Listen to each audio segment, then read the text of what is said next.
All right, what do you got, Meta?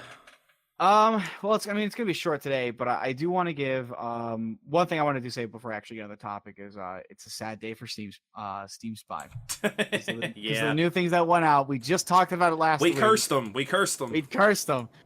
For those of you who don't know, Steam just released out some changes to how their privacy policy works for players, and unfortunately, you do not. The way they did is that everybody's information is now hidden, so that they can't pull up the information. You actually have to opt out of being hidden, as opposed to opt into being hidden. So Steam Spy, unfortunately, will never be able to click the data, and there are 3 years no one's of gonna data push that. collection and amazing information is unfortunately going down the hill. So hopefully, maybe that'll change in the future, but for now, it's dead. That's unfortunate. All right, so on to the actual topic. I've been currently streaming about every Monday, sometimes Tuesday, depending on our scheduling. Divinity 2, 4-player game. We've been doing 4 players. We all play our own classes, and we've been having a lot of fun playing it and playing the game. But we're kind of coming up to the end of the game. So I was like, well, that's really cool. It's been kind of fun to play with them. And I said, I really don't want it to end, though, but I don't really know if there's anything else we can really do. So I decided to hop in and check out the GM mode. Now, Larian Studios did release what's called a GM mode, and it is something akin to like playing tabletop game. You are obviously because if you don't know what about Divinity, it's basically like playing D&D on a computer. Yeah, it's your old school CRPG kind of style. Yep, it is a turn-based. The games are considered wonderful. The storylines are fantastic. It's a great game. I absolutely love it. It's amazing, and as we talked about last week, it's actually considered to be it is in the 7th highest grossing game on Steam. It made them. It is in the top 20 games for money that Steam has earned, and Divinity 2 is 7th rank. So that tells you something. But they never really talked about it. Like they talked about it, they put out information for it, but you don't see a lot of people really doing anything with it. I mean, even if you look up the GM mode, there's not a lot there for it. So I kind of wanted to talk about it to let people know, like, what exactly is the GM mode, what it entails, and how you might actually want to check it out if you have this game. So GM mode is essentially a mode where you go into the game, you load up all the assets of the game, and you can create your own custom campaign. You can either you can utilize, essentially it gives you 2 different sections. It gives you kind of like the level section, and then it gives you like the overview map section. You can utilize some of the core stuff that they have in there. You can have mods that will add on stuff if you want to, and they have tons of assets already in the game that you can utilize as well. Oh my mod. So essentially what happens is you have a top world map, and you can choose some of the preselected ones you have, and they're all very good. They're all very cool. They're all very useful. And you can essentially start the game where you are leading the players through tales and a story of your own kind, essentially like D&D, quite more literally. You are able to utilize a map. You're able to set points on that map. You can assign points. The points on that map can be assigned levels, which can vary in sizes. They're not huge by any means, but there are areas that your players can run into that can either have merchants, enemies. You can change the settings of these stages to whatever you want, and there's a plethora of them, from forest to desert to towns to inside like giant manors and castles and so on and so forth. The game still in the combat still utilizes the actual game's combat as well. But if you prefer not to do that, you can also set it to be a rolling system, because they have a dice roller in there.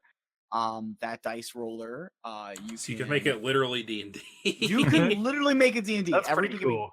It is full on D&D. You could never have the game ever have anybody fight, and you could literally just have it so that they are D&Ding their whole way through.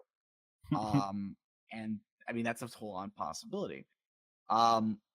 You have, as a GM, you have tons of assets. They give you access to all the skills. They give you access to even monster skills if you so desire. They give you plenty of tools. Obviously there's like pre-created enemies that you can plop out on the field, or you can edit and modify them to customize them. There is both the assets of like weapons and whatnot that you can just take out if you want a specific one to throw it down and like modify it, or you can use the random item generation system, which is a wonderful tool that states that, like, okay, what do you want? Oh, armor, a weapon, or a shield? And you're like, well, I kind of give them a cool weapon. And it's like, okay, well, what kind of weapon do you want to give them? A sword, staff, spear, mace, wand, scepter, whatever. You choose that one, then you choose what rarity you want on the list, and then you click generate, and it immediately puts one into your inventory, your GM inventory, which none of the players can see or have access to, and it will just give them random stats on that item, based on the level of that item as well. And then from there, you can go on and modify it even more after that. I have been having a lot of fun with this. I have only just barely scratched the surface, but I've been testing some stuff out and playing with it, and it's a lot of fun. If you'd rather just create like a dungeon crawl, it's very easily doable. You can just throw down creatures, you can modify their stats. If you want to just make them stronger in some shape or form, you can just level them up really quickly. If you want to specifically get into the nitty gritty of them and like actually change their full attributes, you can do that. I mean, you can change anything about them. You can even quite literally give them a higher initiative, nothing for more, no more reason than just to say this one's got a higher initiative than those ones, and you can do it. You can assign them gear. You can assign them to have the loot that drops. If you prefer not to do it that way, where you don't have them giving out, like, creatures don't give out loot drops, there's a reward system where you can quite literally say, I want to give this character this much XP or this much gold, or I want to just make them level up automatically. And then you can select the characters you want these things to apply to, and then hit accept, and it immediately gives them those things. So you can make your life as in-depth as you like, or you can make it a very simple foray, and it's all up to you. You can be very simple in it. You can just be, we roll some dice, move some mice, nobody gets hurt. Or you can be like, hey guys, I've decided to throw this dragon at you. I'm going to have you play through the game, but I'm also going to possess it. I'm going to play the dragon as the GM, and I'm going to fuck your day up. And you can do that. It's amazingly fun, and it's a very in-depth system. So if you were looking for something to spice up your Divinity life, that would be something I would say check it out. There's a lot to do in there, and there are tons of tutorials. Larion Studios themselves have actually created tutorials on how to show you around stuff. They have a my starter, my first campaign that they've put in there that'll give you tutorials on everything, explain everything, give you a very, very short story that your character can run through, and tell them some things that can happen or may not happen. And that will be there for you to check out and see. Or you can create up your own ones. Or if there are other people out there who have created mods and whatnot, if they've created their own campaigns, you can publish them and you can bring them in, and That's you cool. can play them as well. So other people have made these whole campaigns. You can immediately just pull it in, download it, bam! Now your character, your friends, and you are going through the story, and you can do whatever you want with it. Yeah, it's always nice. Shadowrun, the Shadowrun games have similar. I've played some of like other people's random campaigns. Yeah, Though it's I don't know if you can do it in not multiplayer, but yeah. I mean, you can do this all in multiplayer, Right. which I mean, obviously is a blast. I like the fact that I can bring friends in and whatnot. There's, again, limit is 4 people. Unfortunately, is the only thing. So if you want a party size of like for your players that- at least like 5 or 6, that won't happen. It's the GM and 4 players. Okay, so 5 people can be playing. Yeah, 5 people playing, but one's just going to be the GM. Right. That's cool. Unfortunately, that's the only downside. If you want to do 1, 2, or 3 players, you can also do that too. I mean, those are all possible. But if you want to go higher, that's not. It's 4 players and that's it. GM, 4 players, done. Of course, there is more to it. I've also been kind of getting into the modding of the game a little bit. Nothing deep, but the modding system is actually also incredibly user friendly. It allows you to do a lot of stuff. It gives you access to tons of things. They again have more guides on that. Larion Studios themselves have created a web page that you can go to that will like do and they quite literally call it my first ... meaning my first skill, my first weapon, and they will give you a guide on how to create your first of anything. And then from there, it's kind of left for you to do it. They would have they have like a tutorial on how to create your own first stage using the assets of the game as well, and showing you how to kind of create the level and change like the height of thing, painting in different colors, and they essentially create a bridge across an area. They show you how to do that too through a YouTube video as well. A lot of stuff is just very user friendly. It's very easy to access. You can download the stuff and you can get right into it. I mean, I'm looking at it right now. In fact, it's not hard by any means, and their own guides kind of help you out with a lot of stuff. The only downside is that there is some limitations on it. As powerful of a tool as this is, there are some limitations, and that's the unfortunate part. For instance, if you want to change like the coloring to a certain skill or something to make like a new version of that skill, that's not possible from what I can tell. It is the color schemes set to certain skills are set to them like that. So if you wanted like say make a frost ray as opposed to the laser ray skill in the game, unfortunately it's not going to be really possible to change the coloring of it. You can change all the effects and stuff, and you can change how it works, but it'll still look like a fire ray. But at least the ray itself will look like a fire ray. But goes. Yeah, I know. Apologies. Give me a second. It's fine.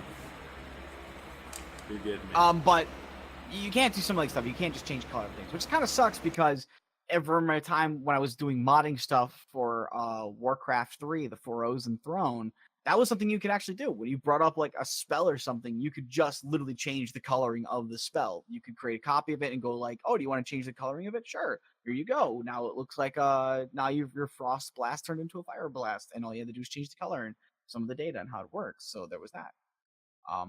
But overall, it's been a wonderful system. I've liked it a lot, and I recommend to anybody who wants, again, to play more with the system, I definitely recommend checking out the GM mode. It's a blast. It sounds like if you like the game and you once upon a time experimented heavily in RPG Maker, this is probably something for you. Yeah, definitely. I would say that's probably on the right place to go. Because the game plays well. It's got a good system and stuff. That it does. That's probably one of the best things about the just being able to mess around and make stuff with it, to be honest with you, is that you just have a good game to build upon as well. So Yep. Yeah, just you'll have to let us know when you make stuff how it goes down. Sure, I'll let you know. We're in wait and this. Maybe I should name the title of this episode. Wait and see. Come back 10 episodes later, and we'll have more to tell you. Yeah, we need a sequel for this episode. We need a sequel. How do I feel about Final Fantasy 14 at the end? How do we feel about Infinity War after we've seen it? How does Tets feel about World Anvil after he's messed around with it some? And meta about the GM tool. We'll have an episode in 10 weeks where we all come back to these same topics. All right, we'll make it. We'll put this. We'll pin it. We'll put a pin. I'm holding you to it. Boom. And all right. be the sequel you didn't know you wanted. That will be the name of the next episode. So, all right, this has been episode 49 of Podcast of Five Rings, your source for alignment in the realm of video games, tabletop, anime, film, and tech. Each episode of Podcast of Five Rings releases Monday mornings on iTunes and SoundCloud, and Talk About Talk day by day on YouTube, with the full video releasing on Friday. Check us out on Twitter at Podcast5R, Facebook, P5R Podcast. Meta, as he said, is streaming Mondays or Tuesdays, playing his Divinity with them. So maybe you'll get to see some of his world building stuff. But he does that. They're at twitch.tv/PSOFlow. And we have been streaming every once in a while on our Twitch page, Podcast of Five Rings. So check us out. We're going to go enjoy our weekends. Enjoy not having to deal with technical difficulties that plagued this episode. We've been sitting here for almost 2 hours. Yeah. It's like the E3 episode all over again. Oh, God.